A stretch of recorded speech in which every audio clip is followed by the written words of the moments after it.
আসসালামু আলাইকুম। Unico motors থেকে আমি আব্দুল জলিল আরো একটা সুন্দর একটা ভিডিও দিলাম বা ভিডিও করছি। এটা আসলে এটা অনেক পুরাতন একটা গাড়ি। এটা এক্সকর্ল, একটা 2000 মডেলের গাড়ি। তো এই গাড়িটা আমার একটা হাইলি রেফারেন্সের গাড়ি। তা আমি কখনো আশাই করিনি যে এই গাড়িটা এত সুপার একটা গাড়ি থাকবে। কারণ সাধারণত পুরাতন গাড়িগুলা আহ মানে যত্ন একটু কমই নেয় মানুষ। মানে এটা 2000 মডেলের গাড়ি, সেই ইঞ্জিনও গাড়িতে আছে, উনি ইঞ্জিনও চেঞ্জ করেনি, কিন্তু একটা নাইস একটা গাড়ি। এই গাড়িটা আমি সিএনজি খুলে এলপিজি করলাম বরাবরের মতো। আমি টমাসিটো, আমি সবাই জানে আমি এটার বাইরে আপাতত যাই নেই বা যাচ্ছিও না। এটা আমাকে অনেকেই প্রশ্ন করে যে কেন এটা যান না। আসলে আফটার সেল সার্ভিসের যে বিষয়টা থাকে, আসলে আমরা চাই নির্ভেজাল গাড়ি চালানো, আমরা নির্ভেজাল কাস্টমারের সাথে কাজ করে যেতে। কারণ আফটার সেল সার্ভিস মানেই বিরক্তি।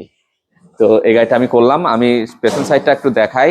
এটার পিছনে একটা পুরাতন সিলিন্ডার ছিল, সেটা হচ্ছে 2005 সালের সিলিন্ডার, ওটার মেয়াদ চলে গেছে। এই যে এখন আমি দেখাই, একটা সুন্দর একটা সিলিন্ডার দিয়ে দিয়েছি। এটা এখন উনি গাড়ির ওনার নিজে গাড়ি চালাইছে, উনি সন্তুষ্ট হওয়ার পরে এটা ডেলিভারির পর্যায়ে আছে।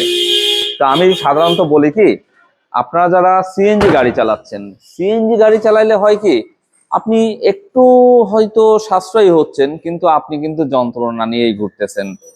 কারণ পাম্পগুলার যে অবস্থা, প্রেসারের যে অবস্থা, এগুলাতে আপনার খুব একটা ভালো মানে স্বস্তিদায়ক। তো আপনারা যারা এলপিজি কনভার্সন করতে চান, ইউনিকো মোটরসের সাথে যোগাযোগ করতে পারেন। আর ইউটিউবে, ফেসবুকে আমার অসংখ্য অসংখ্য ভিডিও আছে, এগুলো আপনারা দেখতে পারেন।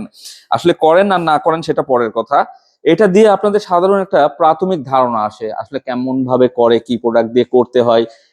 আরো সহজ করে যদি বলি, আমরা আমাদের ভিডিওগুলা করার মানে হচ্ছে কোনো কাস্টমার যেন প্রতারিত না হয়। সবাই ভালো থাকবেন, সুস্থ থাকবেন। ইউনিকো মোটরস থেকে আমি আব্দুল জলিল। আসসালামু আলাইকুম।